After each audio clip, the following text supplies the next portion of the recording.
Welcome to Market Headlines. Halal industry becomes one of the fastest growing business in the world. And then for a country with the majority of Muslims such as Indonesia and Malaysia, of course it brings a huge opportunities for the manufacturers.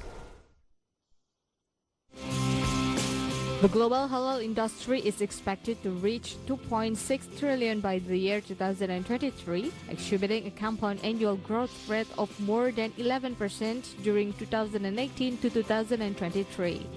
Halal industry in Indonesia and Malaysia provides immense opportunities for both countries' manufacturers.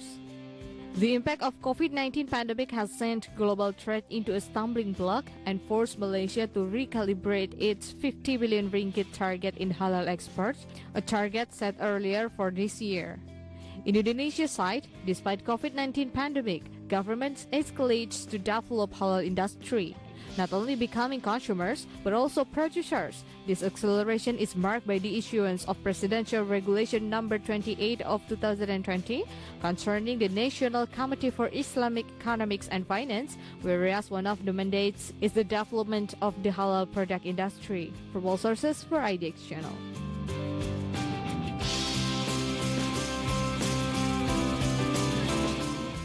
And yes, sir, to get a clearer view regarding the halal industry, right now in the studio connected via Zoom, we got Adli Amrullah as a senior economist of Institute for Democracy and Economic Affairs, IDX Malaysia. Hello, sir. How are you? I'm good. How are you, Clara? Yeah, I'm good as well, sir.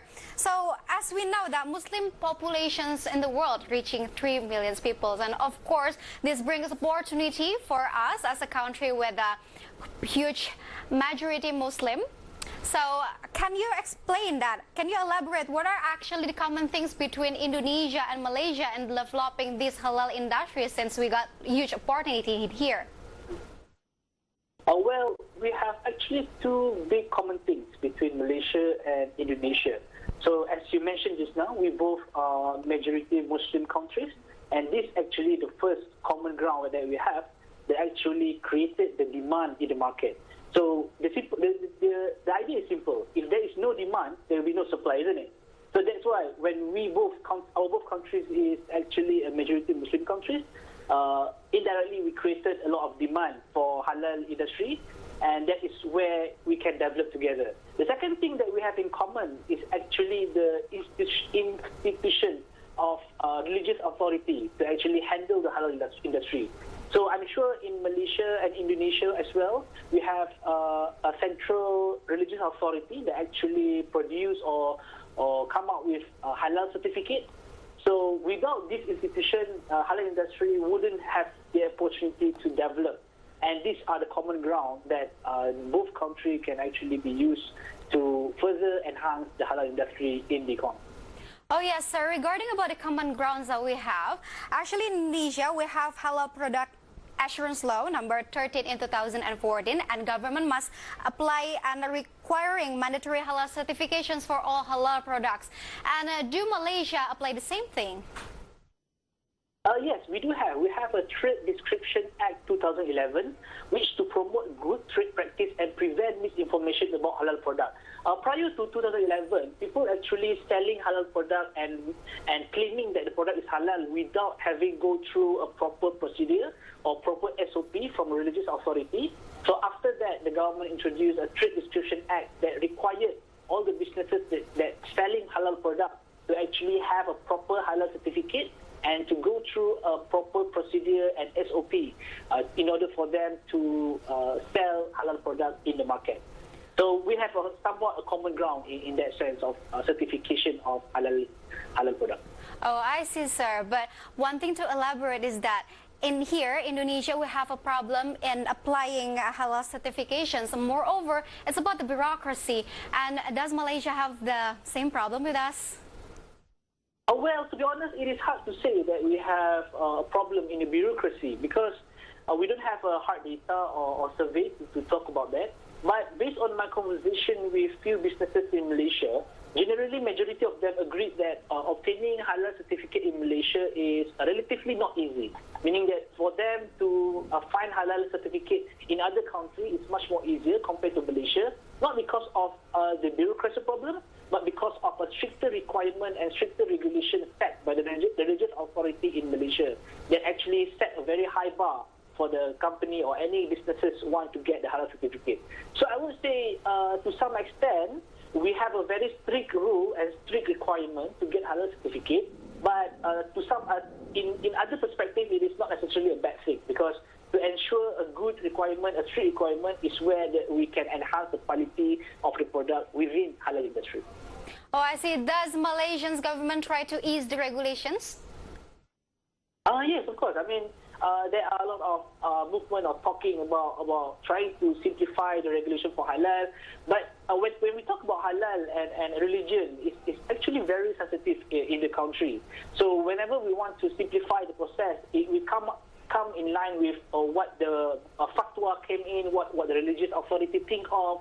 So this is not something that is easy to be balanced out, because a policymaker not necessarily understand the religion from a faith perspective, for example. So there will be a lot of debate around there, and it is hard to find a middle ground sometimes to get things done in that context.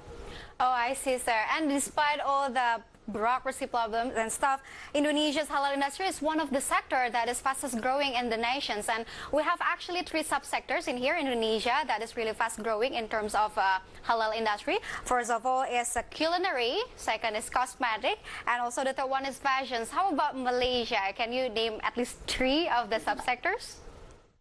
Well, I can share with you that Malaysia halal industry contributed about 7.4% of Malaysian GDP in 2018. And our core sector in halal industry is actually food and beverages, cosmetic and personal care, and also pharmaceutical. So this is the 3 biggest core of halal industry in Malaysia. But again, when we talk about future or prospect of the industry, there are some similarities with Indonesia, which is the modern fashion. Modern fashion is growing in Malaysia halal industry, followed by medical tourism and medical device. So we are looking more into a science-based halal program where we have medical tourism, we have medical device that actually comply with halal certification and also enhance in the halal industry in Malaysia. Sir, we may wonder, in Malaysia, who runs the most for the halal ecosystem? Is it the small, medium enterprises or even the big companies?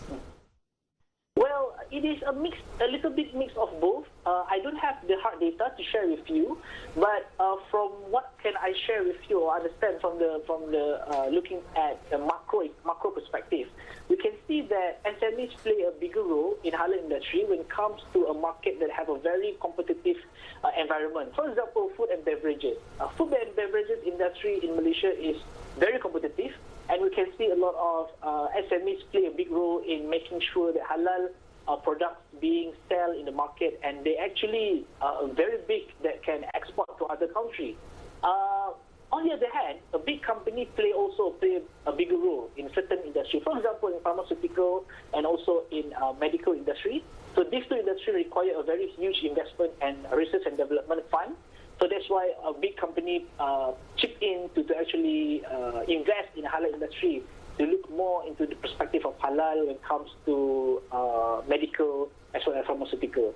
So this is the area where not all SMEs is in there. At the same time, not all big companies can be said that as competitive or as contributed as much as SMEs in the food and beverage sector. So it really depends on the sector actually. Oh yes, I see, sir. As you mentioned before about competitiveness, yes, we can assess that big companies has bigger valuations rather than the SMEs. And does Malaysia's government give any incentives for the SMEs? Yes, of course. We have a lot of incentive for SMEs to actually invest in halal industry. We have SME Corp, which is a central government organization to promote SMEs activity in Malaysia. We have, of course, the religious authority, JAKIM, to actually promote more halal industry in the economy. So I would say in terms of incentive and a program by the government is there. But the question is it enough or not? That is another question that should be answered with a rigorous study. I wouldn't convincingly say that it is enough. I would say it is fairly enough. It can be better, of course.